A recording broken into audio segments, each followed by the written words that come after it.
Olá! Hoje eu vou falar sobre A Midsummer Night's Dream, ou O Sonho de uma Noite de Verão, de William Shakespeare, que é uma peça teatral escrita em meados de 1596, para ser mais exata. Trata-se de uma comédia que é dividida em 5 atos de 9 cenas. Não se sabe ao certo qual foi a inspiração do autor, mas imagina-se que pode ter sido uma mistura que baseia-se na mitologia grega e nas metamorfoses de Ovídio, um poeta romano. E também tem algumas histórias do folclore local. Há quem acredite que o autor tem escrito essa história para apresentar no casamento de algum nobre. A história é retratada em 2 ambientes, em Atenas e numa floresta encantada, nas proximidades. É composta por 4 histórias, que são paralelas, mas tem algumas conexões. A cidade é controlada por leis atenienses, mas na floresta tudo pode acontecer. Sonhos de uma Noite de Verão conta com os seguintes personagens: Teseu, que é o duque de Atenas, Egeu, que é o pai de Hérmia, Lisandro, que é apaixonado por Hérmia, Demétrio, que também é apaixonado por Hérmia, Filóstrato, que é o diretor de festas na corte de Teseu, Quince, que é o carpinteiro, Snug, que é o marceneiro,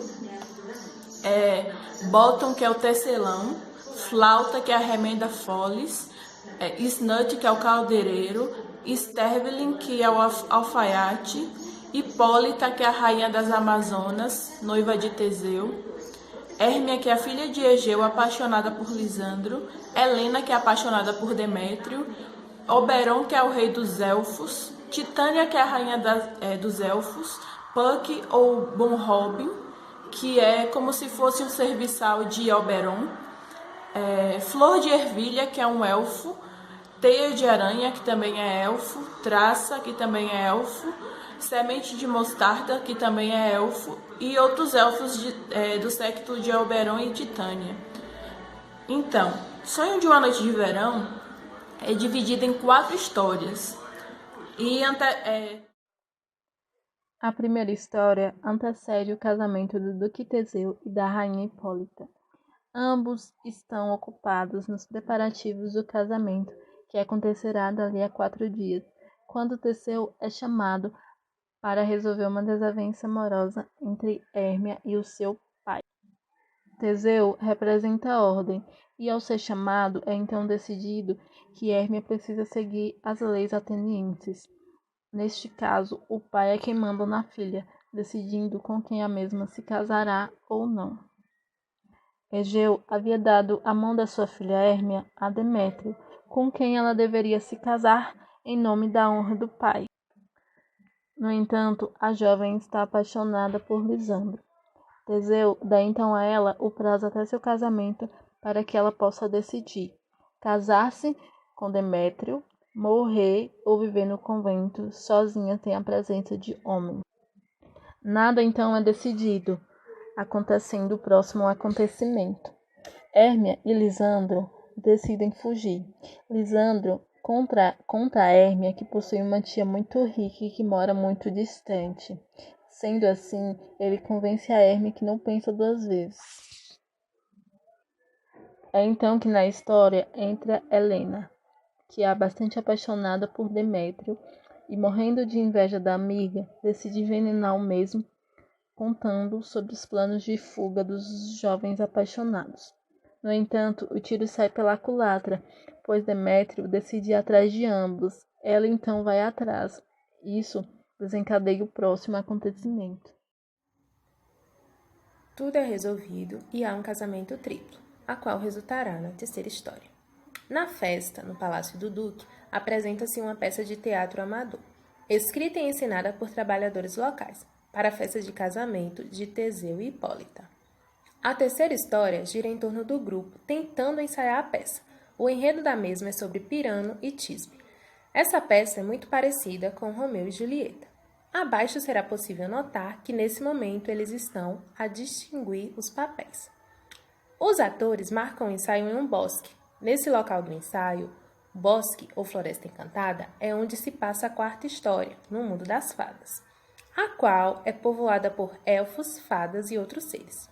contando com Oberon, rei dos duendes, e Titânia, a rainha. Mas esse casamento não anda muito bem, envolvendo brigas e desentendimentos.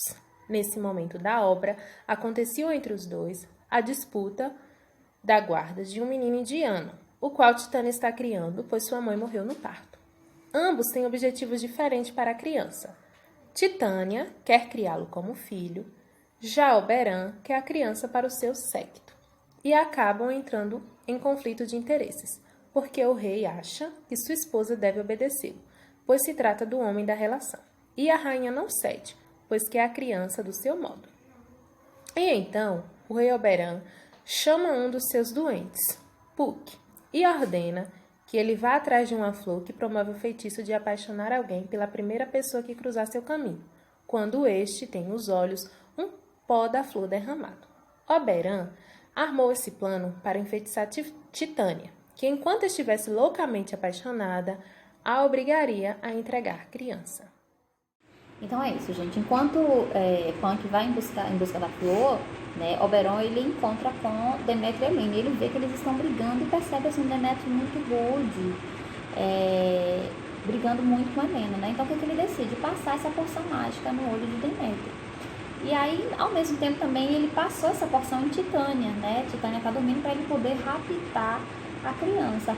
E aí, enquanto isso, Puck parou para assistir, né? Encontrou uma galera que estava ensaiando uma peça teatral e decide pregar uma peça em Bottom. Transforma Bottom, um homem mortal, para um homem com cabeça de burro.